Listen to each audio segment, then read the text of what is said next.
listening to Your Secret is Safe with Me, non-judgmental talk about infidelity with Dr. Marie Murphy. If you're looking for new perspectives on complicated relationship issues, you've come to the right place.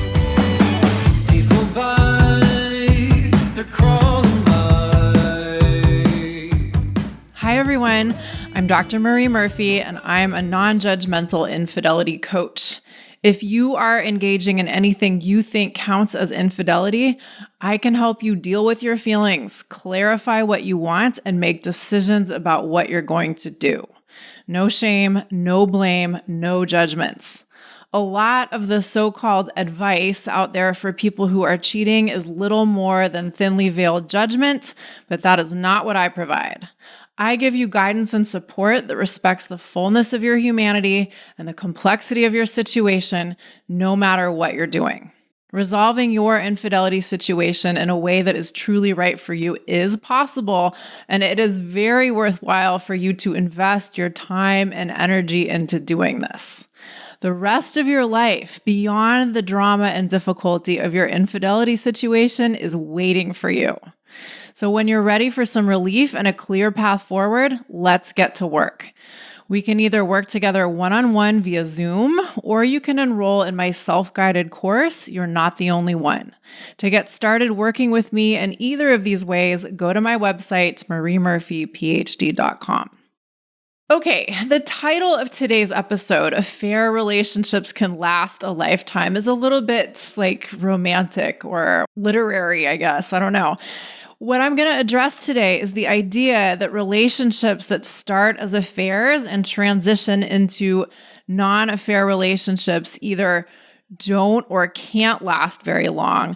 And I'm also going to address the idea that affair relationships or relationships that start as affairs and remain affairs have to end at a certain point.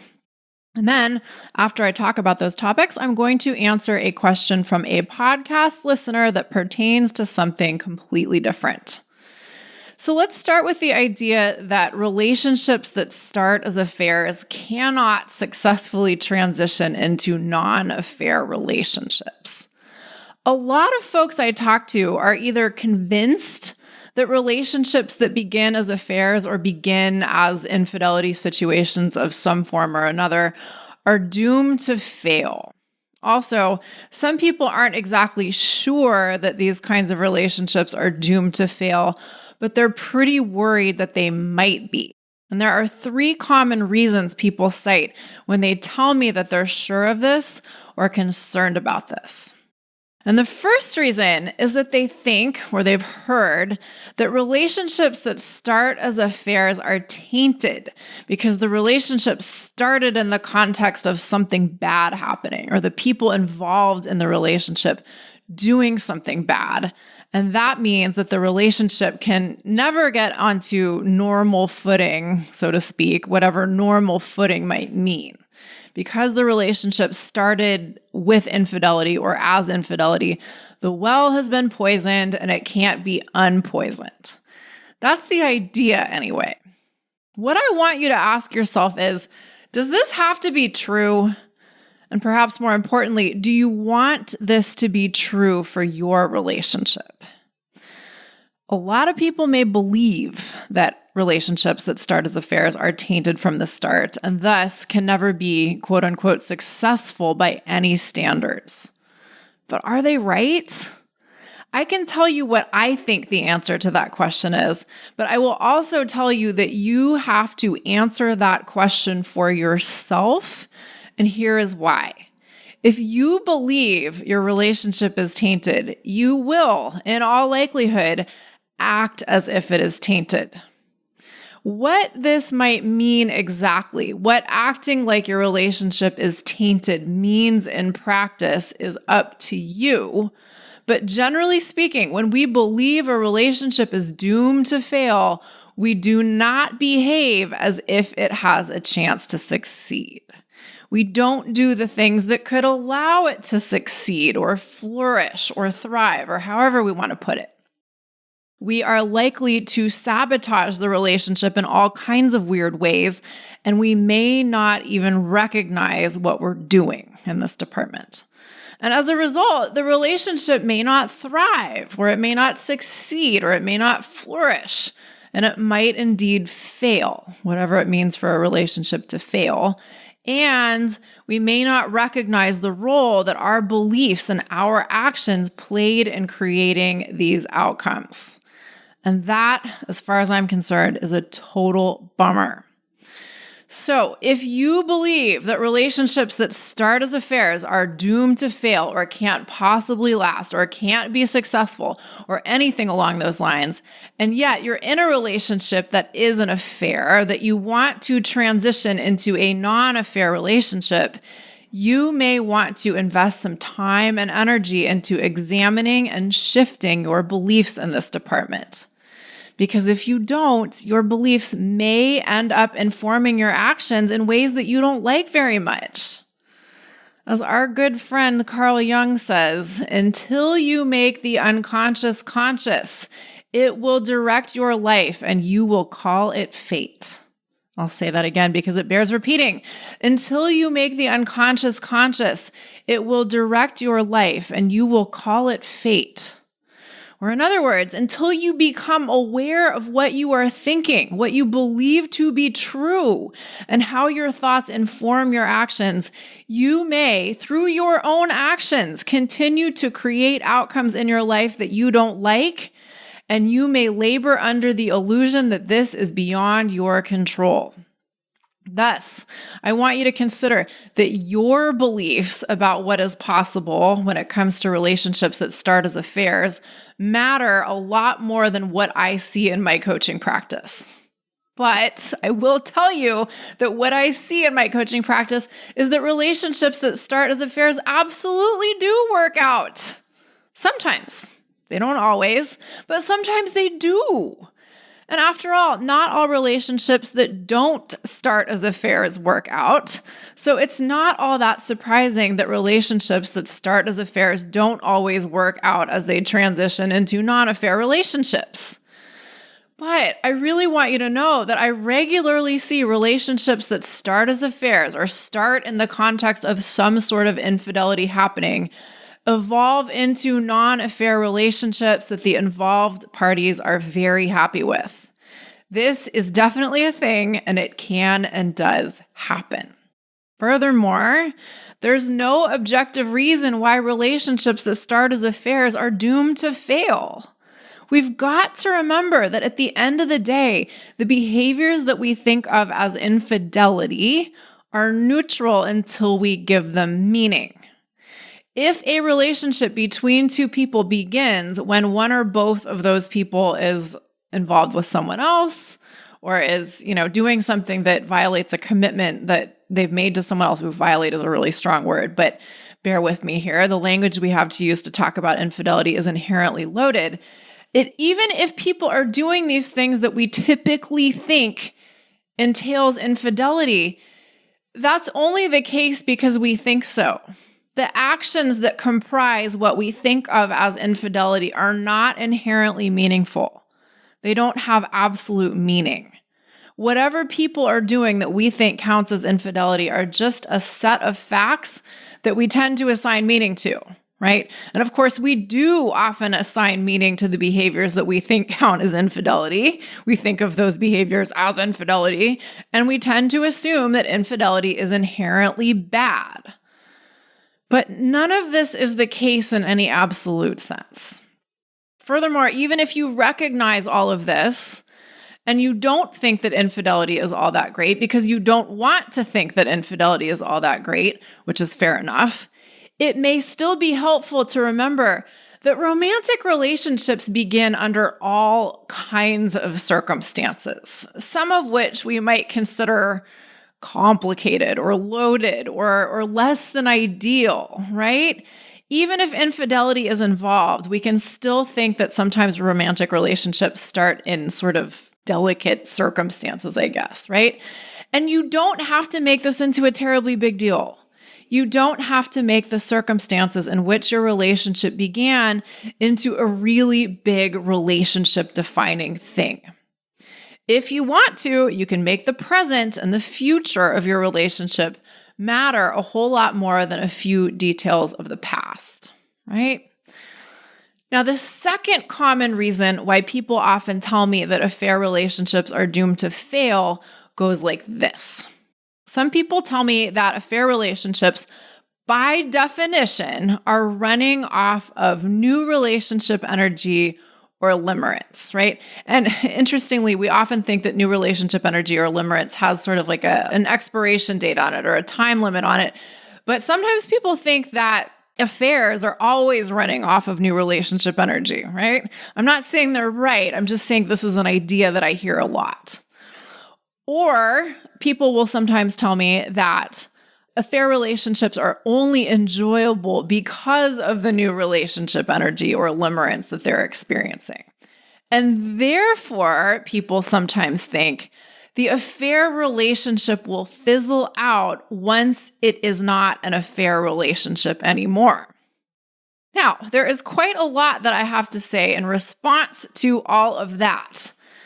The first thing is that if we're going to assume that affair relationships are running exclusively on the high of new relationship energy, we might want to go even further and say that the circumstances associated with an affair may even turbocharge new relationship energy.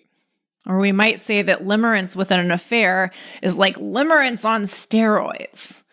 In other words, the intoxication that you may be experiencing within an exciting new affair relationship may be even more potent than the intoxication you might experience in a new relationship that isn't an affair or not.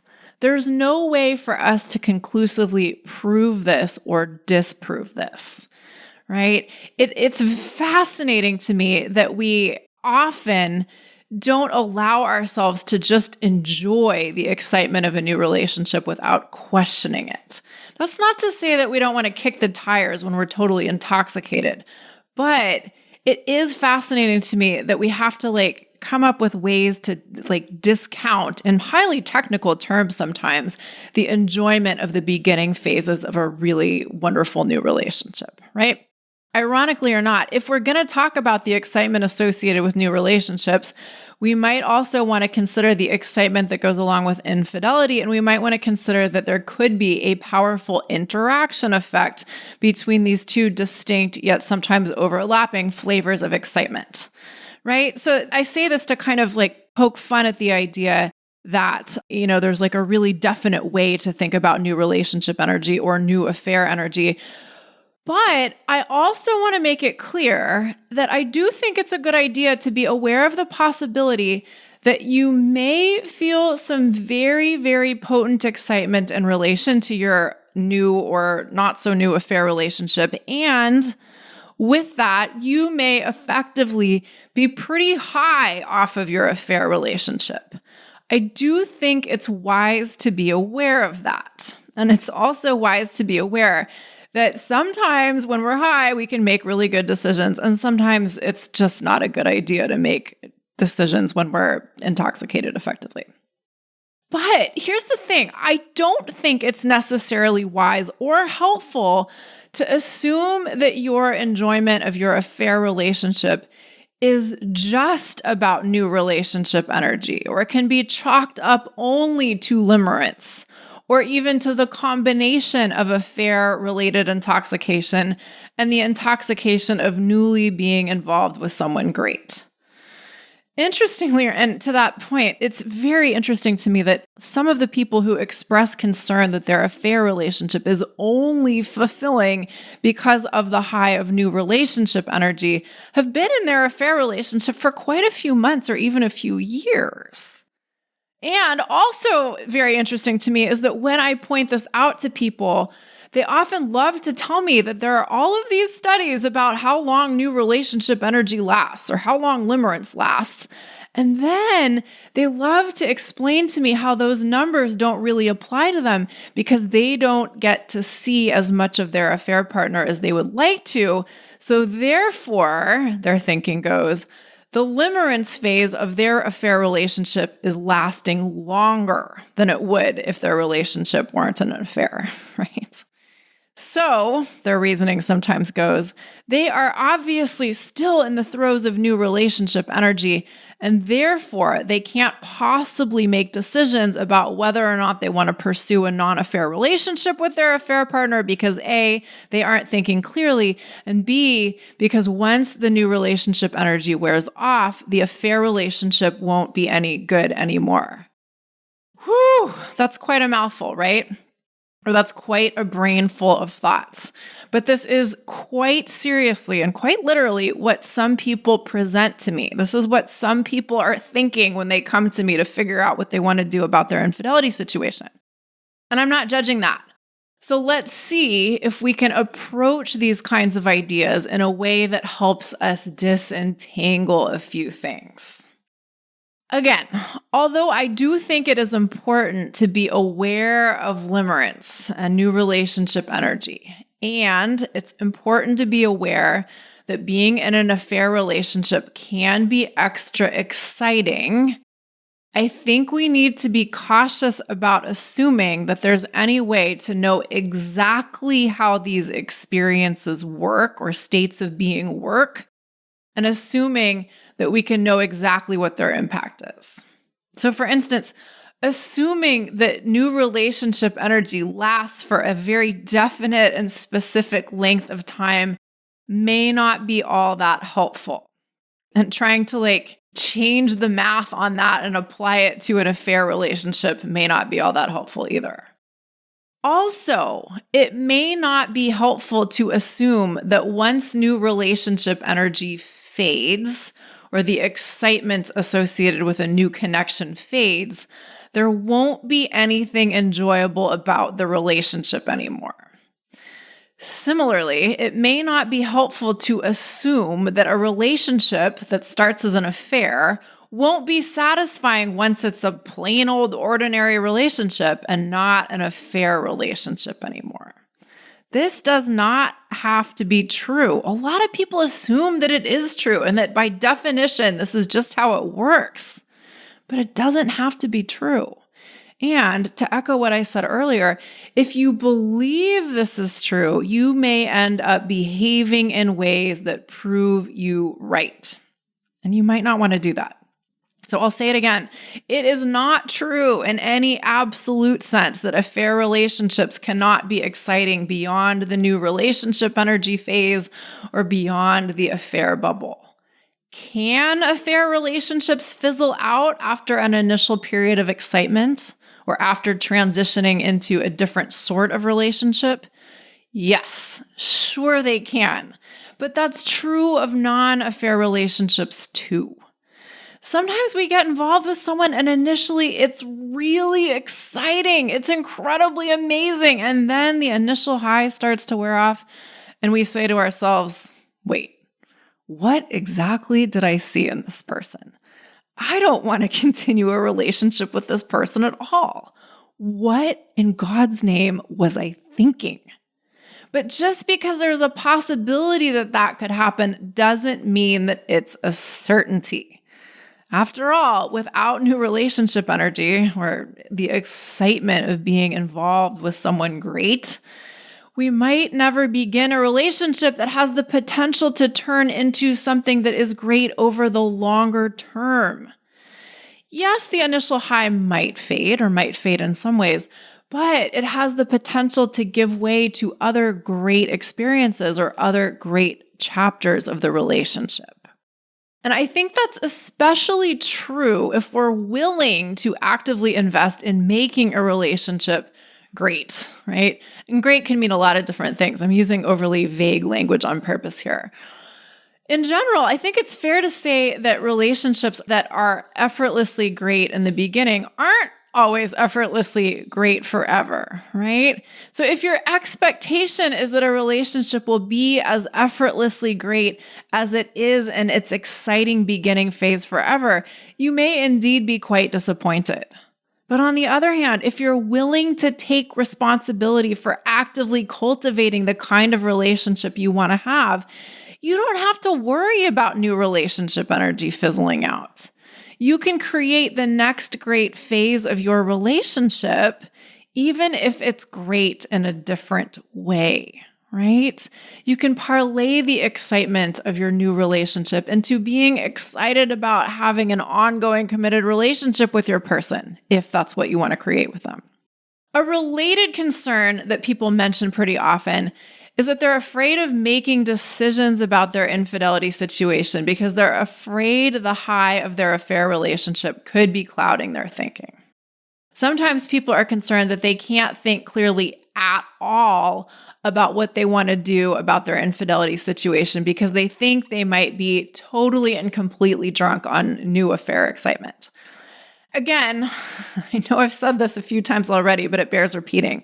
I do think it's great to be aware that this kind of intoxication may be influencing your thinking, but it's also important to consider that it may not render you completely incapable of making any decisions or completely incapable of thinking clearly, right? Sometimes we're not stupid drunk off of enjoying someone new. Sometimes we're just really excited about enjoying someone new. If you need help figuring out where you stand in relation to this, if you need help assessing the extent to which you may be making decisions driven by delirium versus driven by genuine enthusiasm for something you want to pursue further, let's work together.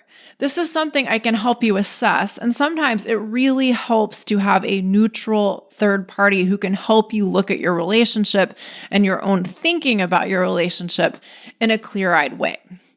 One thing, though, that I will suggest is that if you're trying to decide whether or not you want to pursue your affair relationship as a non-affair relationship, is that the question you may want to ask yourself is, am I willing to go for this?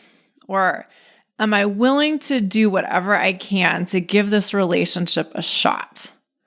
Asking yourself some variation of those questions is very different from telling yourself, oh, well, this is all just new relationship energy, so I can't think clearly. Or, well, this is all new relationship energy, and once it fizzles out, there won't be anything left. That kind of thinking will not help you make clear decisions. On the other hand, if you decide that you want to see what is possible in your relationship with someone, whether you're currently experiencing new relationship energy to some degree or not, that's a lot more powerful. And if you decide that you do not want to see what is possible with someone beyond the so-called affair bubble, that's powerful too. If you've got new relationship energy or limerence on your mind, I have a podcast episode dedicated to that whole topic, and it is episode number 49. So you might want to give that one a listen if you haven't listened to it yet. The point I want to conclude on here is that we need to kind of hold our ideas about new relationship energy and limerence lightly. They can be really useful to an extent, but if they're paralyzing us and preventing us from believing in our capacity to think clearly and make decisions, that's not particularly useful. Okay, the third main reason people give me when they tell me that relationships that start as affairs can't last is that the statistics on the longevity of relationships that start as affairs aren't good, quote unquote, whatever that means. People tell me this kind of thing all the time. They say, I've looked at all the numbers, and all the numbers say that relationships that start as affairs have a really low chance of succeeding, whatever succeeding may mean, right? And when people tell me this, they often tell me that they have scoured the internet and they have found all kinds of research that demonstrates this with absolute certainty. And you too may have Googled and Googled and Googled until your eyes bleed and looked for statistics on the fate of relationships that start as affairs. And you too may have come upon some numbers that didn't seem to bode well for your relationship that started as an affair or currently is an affair and might turn into a relationship that is not an affair. There are two things I want to say about these data that you may have found or you may be vaguely aware of. And by these data, I mean data on the fate of relationships that start as affairs. First, speaking as a recovering sociologist, as someone who used to be very involved in the production of scientific knowledge and the examination and critique of scientific knowledge and how it is produced, I want to emphasize that if we are going to take the findings of any study seriously, we need to seriously examine the study that produced those findings. We need to be informed consumers of research. And by saying that, I am not saying that research in general or by definition produces questionable results or that science shouldn't be taken seriously. Those are not my points at all. However, I do want to emphasize that we've got to understand that not all research produces findings that are equally valid or are equally valuable to us. That's an important general point.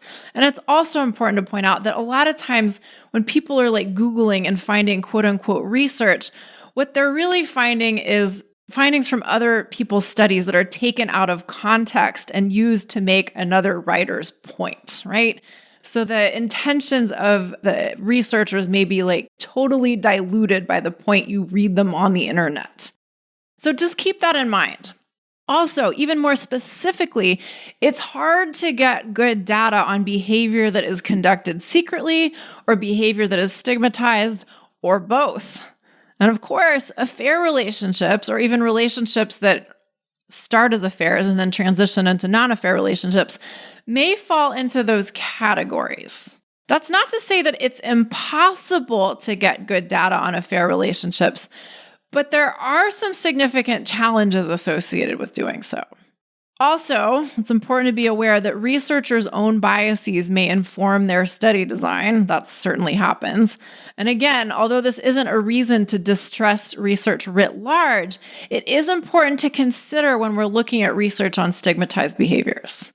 Sometimes, not always, but sometimes, research on stigmatized behavior operates from the subtle or not so subtle assumption that the behaviors being studied are inherently problematic. And that's a problem. Finally, in order for us to rigorously study the trajectory of relationships that start as affairs, we need to do longitudinal studies. We need to find people who are having affairs while they're still affair relationships and follow them throughout the course of their lives and see what happens. Do they transition to a non-affair relationship? How long does that last? How satisfied are the participants in the relationship with the relationship, et cetera, et cetera, et cetera. And finding participants for these kinds of studies isn't easy, and longitudinal studies are expensive to conduct, and getting funding for research isn't just a matter of having interesting topics to study. There's a lot more I could say about each of these points, but rather than going all the way down these rabbit holes or any further down these rabbit holes, what I'm trying to do here is give you reasons to consider that you might not want to take whatever data you've found about the trajectory of relationships that start as affairs too seriously.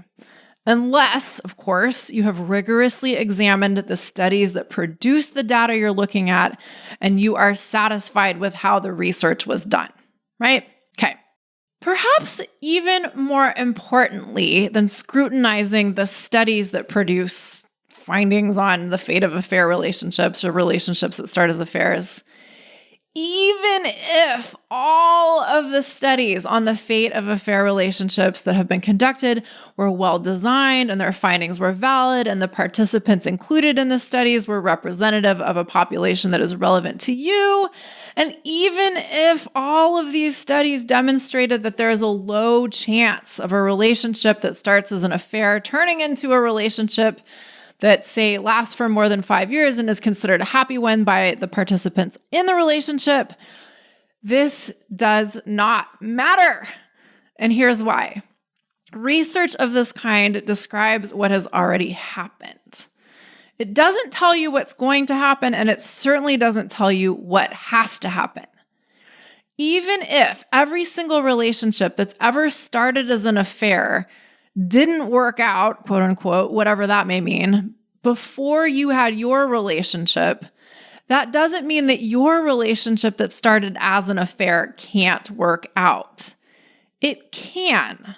That doesn't mean that it certainly will, but it certainly can. And you certainly can do everything in your power to ensure its success, however you may define that. You can do everything in your power to ensure that your affair relationship transitions into a great non-affair relationship, however you may define great. Also, it's important to recognize that a lot of us are engaging in our relationships in a fairly unconscious way.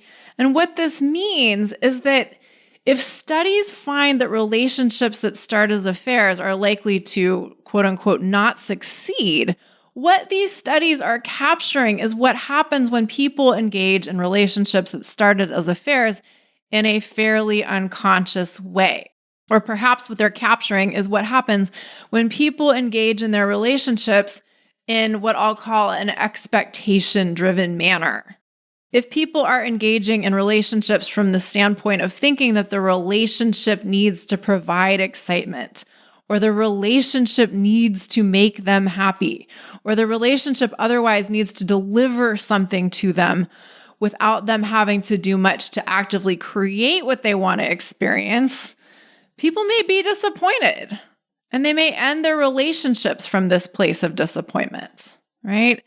And this happens a lot. And so even though I'm not familiar with every single study that's ever been done on the fate of relationships that start as affairs, I am totally confident in saying that none of them have probably conceptualized a set of variables that measure the extent to which people take responsibility for creating the kind of relationship they want to have, and haven't conceptualized a set of variables that measure the extent to which people treat their relationships as dispensers of happiness, which plenty of people do.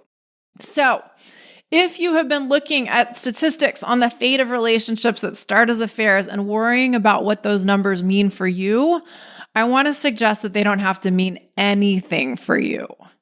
It is far more empowering to figure out what you want and what you are going to do in the service of creating what you want than it is to wonder about what's possible or worry about what might not be possible.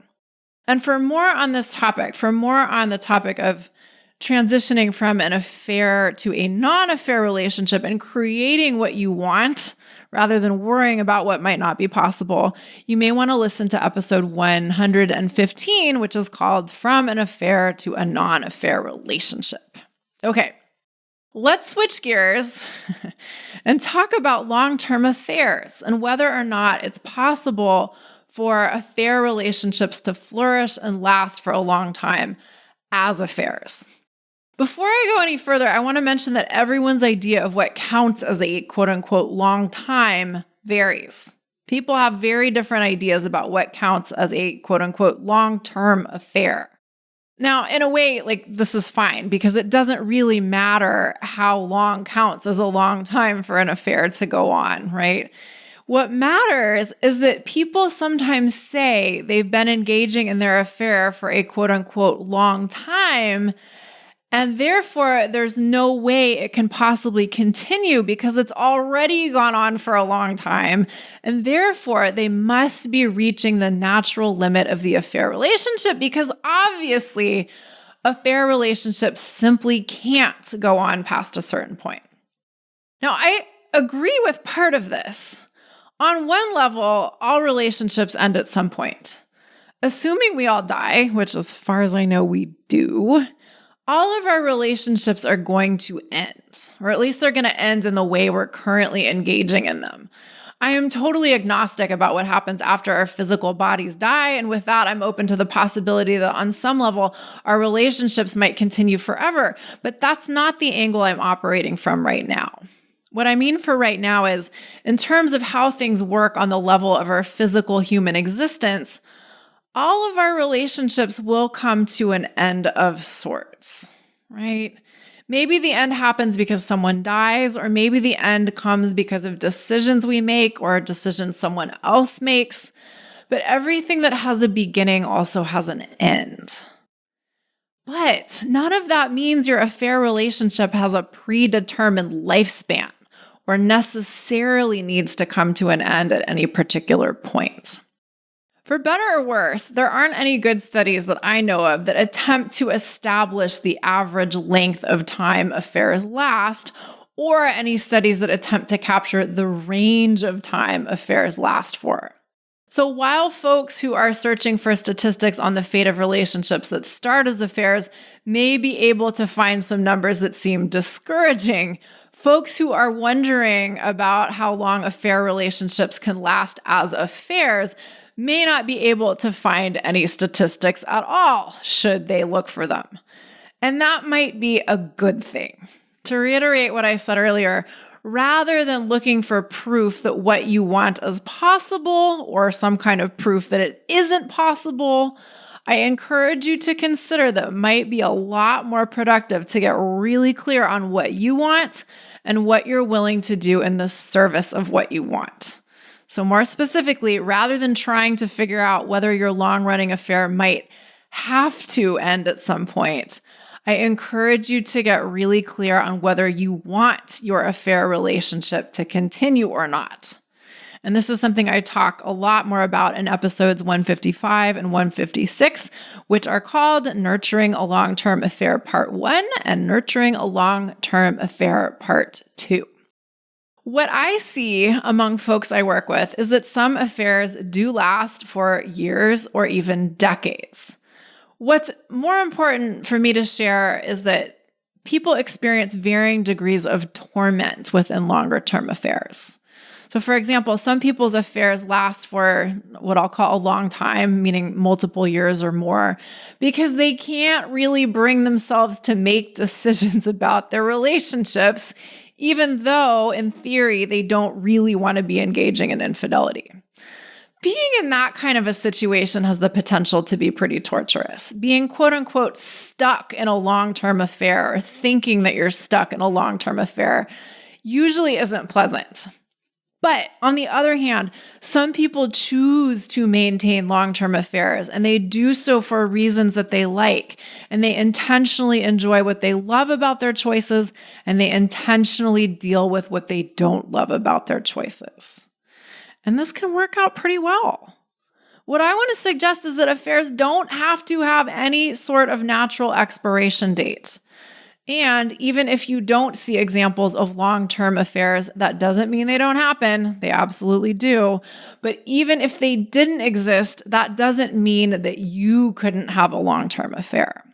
To echo what I've said several times already, instead of wondering what is possible or telling yourself that what you want must be impossible, you may find it a lot more satisfying to get clear on what you want and then figure out what you can do to create in the service of what you want, right? Now, doing this may require a certain amount of tunnel vision or a certain amount of willfully disregarding or ignoring things that may seem like obvious truths or absolute truths.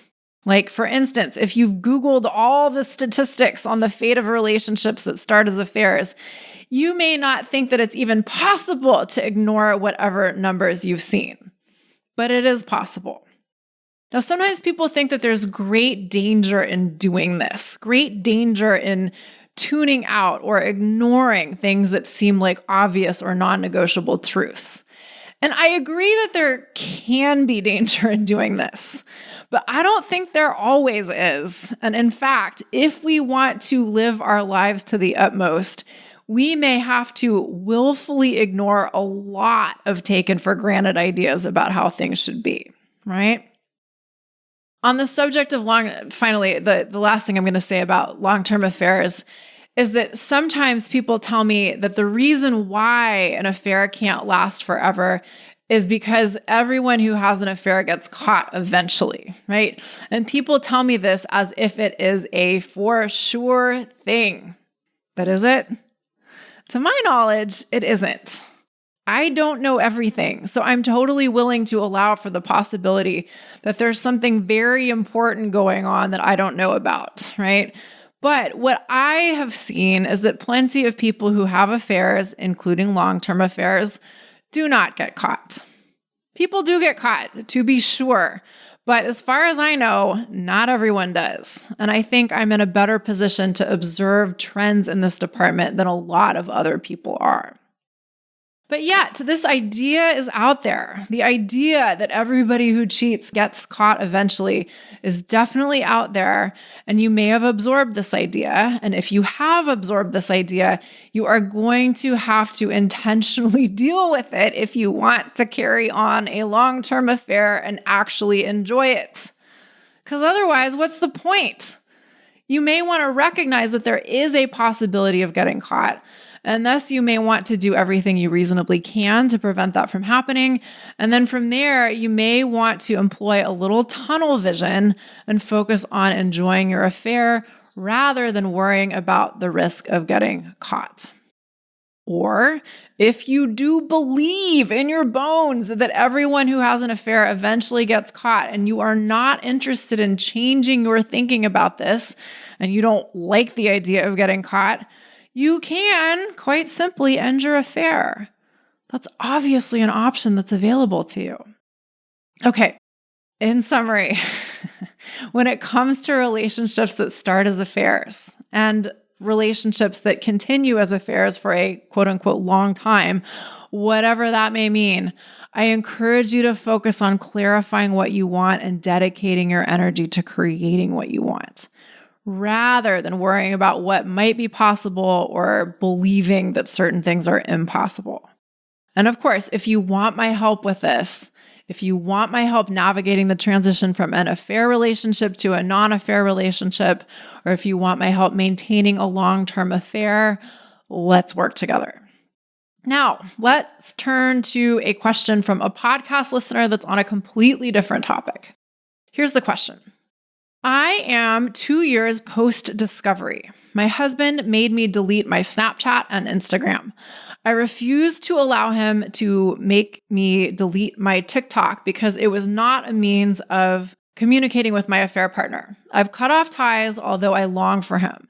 I have not been allowed any kind of freedom as far as being my individual self. I can no longer go on overnights or weekends with my girlfriends. My girlfriend invited me to a concert, and I am only allowed to go if he, and by he, I assume that this person means their husband, comes to a concert he will not enjoy. The concert is in August. How should I navigate this?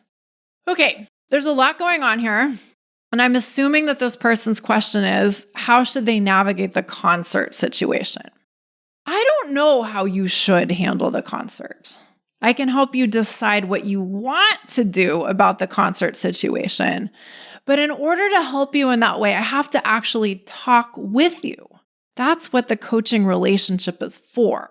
But even from talking to you through the podcast, I can encourage you to ask yourself this question and answer it honestly. And the question is this: what do you want to do about the concert?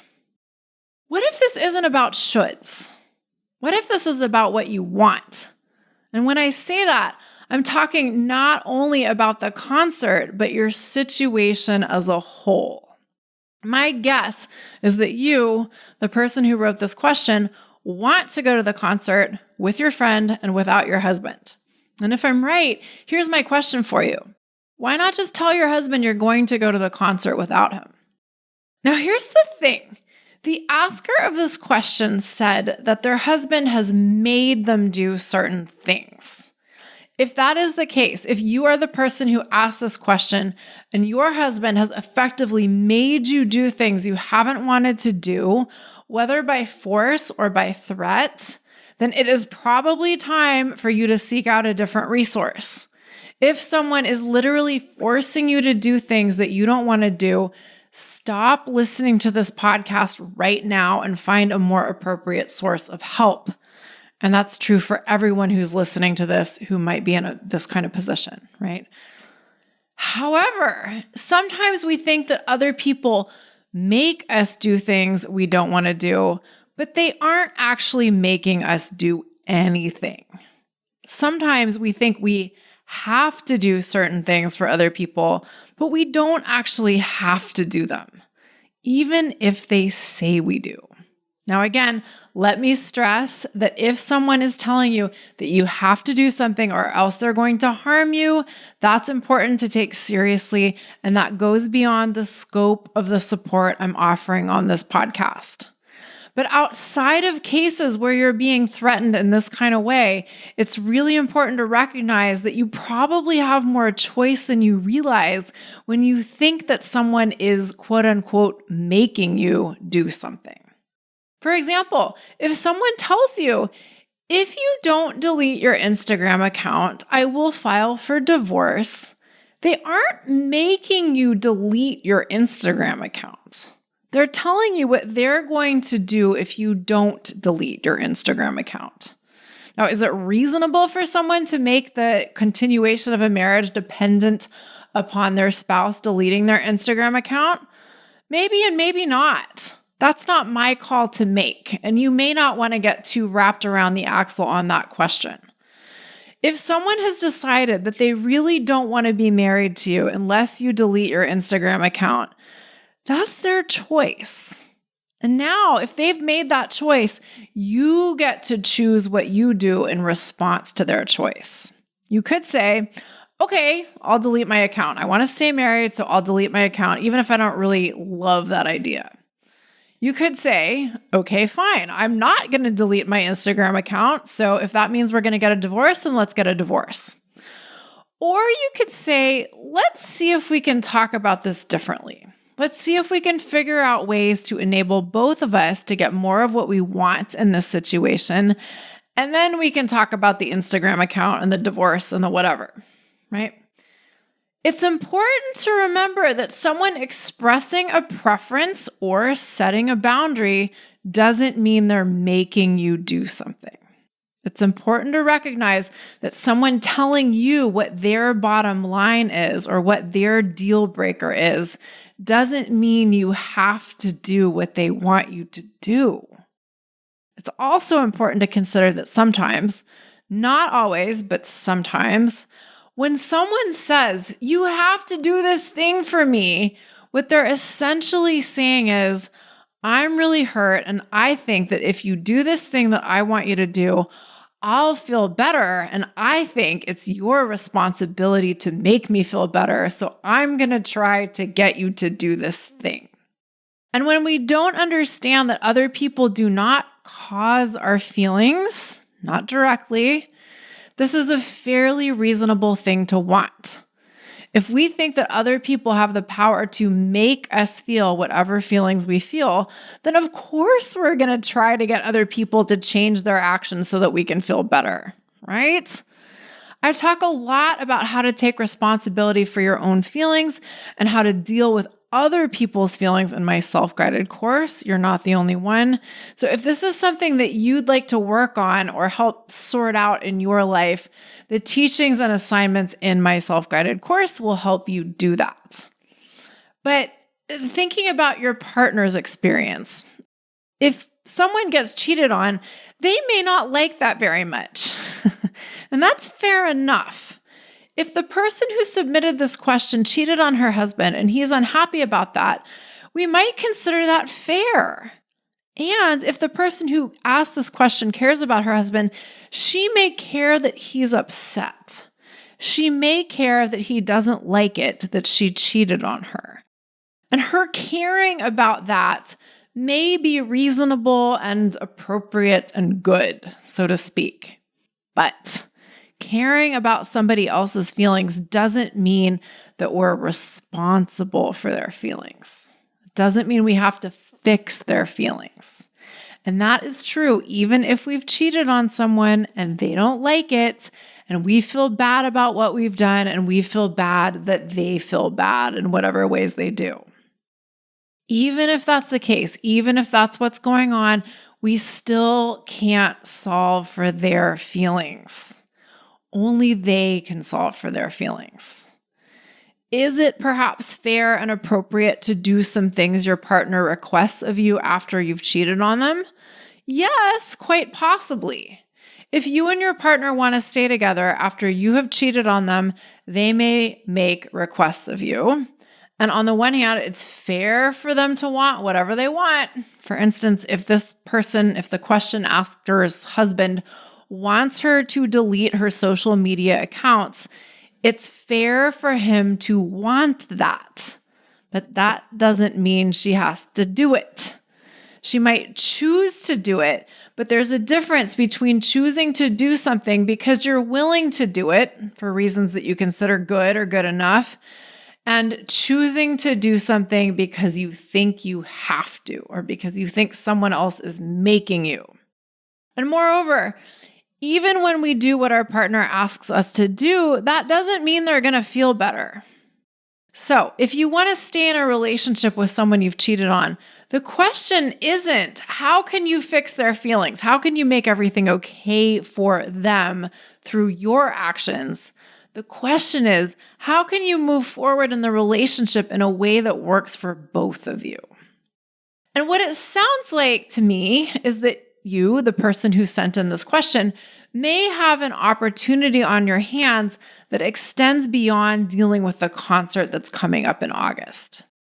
You may want to clarify what you want in your relationship in terms of the freedom to do your own thing, and you may want to advocate for your freedom to do your own thing in different ways. This doesn't have to mean that you ignore your partner's feelings or requests, but you probably have more power than you've been exercising within the relationship to say, yes, this is okay with me, whatever the this is, or no, this is not okay with me. And you may also have some thinking to do about what you consider relationship deal breakers for yourself. If your preferences and your partner's preferences are farther apart than you would like, you may want to think seriously about whether you want to stay in the relationship or not. And that goes for your partner too, of course, although that's not for you to solve. If you want to do things that he doesn't want you to do, he may not want to stay in the relationship, and it's his prerogative to make that choice if it comes to that. So, as far as the concert goes, I have two main suggestions. The first is to recognize that you may have a lot more choice about what happens than you have been thinking you do. For instance, it might be very possible for you to go to the concert without your husband, even if he doesn't like the idea of that. He may not want you to go without him, but that doesn't necessarily mean you can't go, right? And again, if you are concerned about your safety, call someone else. Tune into other resources. This is important. But assuming that this is just a matter of preferences here and potentially some feelings here, you probably have a lot more choice than you've been recognizing. Now, with that, the second thing that I suggest you do is think clearly about what you want in regards to the concert. Do you want to go without him? Is that your preference? That's what I said my guess was earlier, but is it? You've got to decide that for yourself. Or perhaps would you prefer a different option? For instance, maybe you prefer to just let him come along. If it's that important to him to go, maybe you don't actually mind if he comes. And if he doesn't enjoy the concert, as it sounds like you're anticipating, that doesn't have to be your problem. If he is hell-bent on going for the sake of being your chaperone, and you're okay with letting him come along for that purpose, you don't have to take it upon yourself to worry about whether he's having a good time or not. You can have a great time with your friend, and you can let your husband deal with himself. He can even bring a friend if he wants to. Why not? Right? Navigating a relationship after you have cheated on the person you are in the relationship with can be challenging business. But it is possible to recalibrate your relationship after infidelity and experience more joy in the relationship than you ever have before. In fact, a client of mine who decided to stay with her spouse after having an affair recently wrote the following testimonial about our work together. Here's what she said. 10 coaching sessions with Marie likely saved me 5 to 10 years of rumination and turmoil. Working with her is the most useful investment you can make to define and move towards your most authentic life. Each coaching session yielded useful perspectives on habitual thinking. New modes of thinking aided in breaking the hamster wheel of indecision, which led to taking definitive steps, followed by then allowing the torrent of emotion without perpetually catastrophizing, And this was the way out of the turmoil associated with my infidelity situation.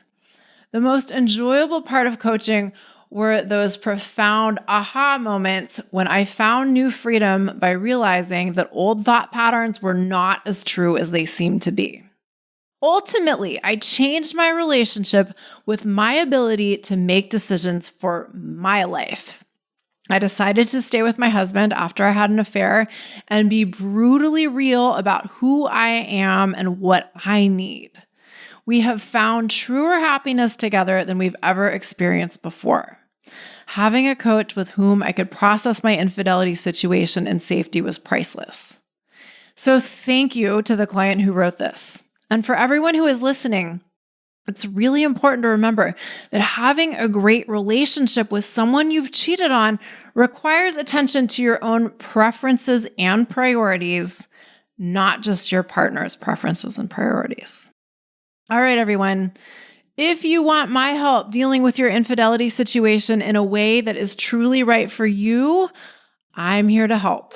We can work together one-on-one via Zoom, or you can enroll in my self-guided course, You're Not the Only One.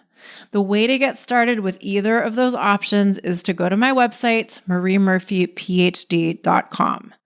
Let's get to work and find you some relief and a clear path forward. The rest of your life beyond the drama and difficulty of your infidelity situation is waiting for you. That is it for today. Thank you all so much for listening and have an amazing day. Bye for now. Thanks for listening to Your Secret is Safe with Me with Dr. Marie Murphy. Make sure to click subscribe to get updates on our latest episodes.